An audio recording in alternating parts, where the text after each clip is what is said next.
ready eh. Hindi ako sanay eh. Jed, Kahit saan. Jed, quality minutes ka nung fourth quarter, yung depensa mo, masabi mo lang sa contribution mo sa panalo.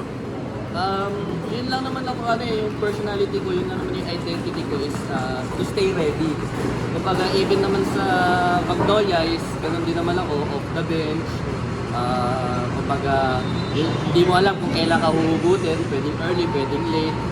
So kailangan i-continue mo pa rin yung positivity mo na ipapasok ka, huhugutin ka ni coach, and magtulat-tulat ka pag medyo nararamdaman mo na pwede kang hugutin. So I'm just ready to play and drive to work para manalo kasi sinabihan kami ni Boss Deo na kanina sa dugout sa huddle na bawal na matalo.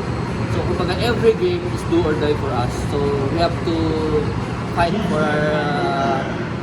to win para yung goal namin is makaabot ng playoffs. Yung supalpal mo kay Richie, anong masasabi mo doon sa effort mo na yun? Siguro na-timing ako lang, natapat lang kasi Richie is there. Magic bullet. Richie is there from first to fourth I think eh. So maybe meron na konting medyo exhausted na siya or tired. So kumbaga natapat lang na medyo pagod siguro yung katawan niya or hinahabol niya pa yung second niya. So, pero ready rin kasi ako sa physicality and I know Richie is a good player and a competitive player and alam ko naman magbabounce back siya sa next game. Pero syempre, this is a war, a battle. Pag tropa-tropa kayo sa labas pero pagdating sa game, ngat-ngata na. Jed, pasensya na kung tatanungin namin, nabalitaan kasi namin yung nangyari sa akin sa Ninoy. Sa Ninoy. Ano bang kwento doon? Paano ko nalaman namin ito? Actually, buong game parang 2 quarters siyang umuulan eh. Tapos sa Ninoy may tumutulo na. So alam namin malakas yung ulan, rinig din sa venue. And then paglabas namin ng dugout, baha na hanggang sa may front entrance eh. Ako, alam ko naman na Vios lang yun, sedan, so mababa. Naisip ko na may possibility na lubog talaga. So nung bumaba yung baha, pumunta ako sa kotse ko. Yun, nakita ko na yung problem, pinasok talaga pati likod. So pinasok din ng tubig yung tabucho, napasa yung makina.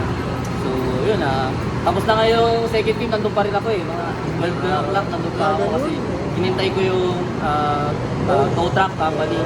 Kasi hindi na siya pinapastart ng insurance kasi baka may masira wire. Hindi na nila sasagutin.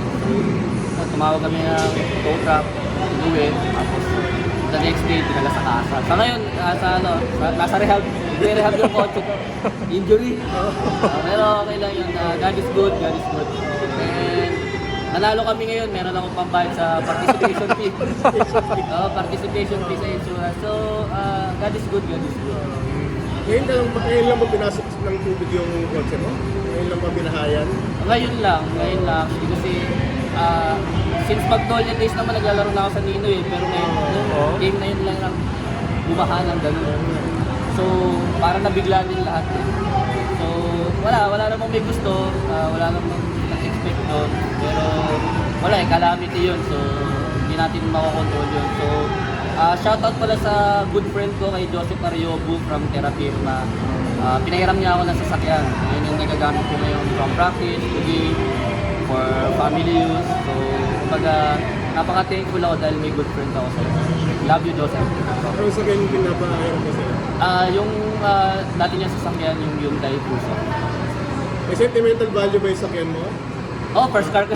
First car mo? First car ko yun, katas ng paghihirap yun from 3XT to Magnolia. Okay. Pero sabi naman sa akin ng kasa, pagkuha ko ng good as naman.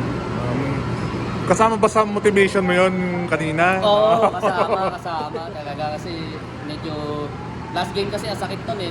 Talo ka na, nabaha ka pa. Natapilok pa ako ng game nun last time.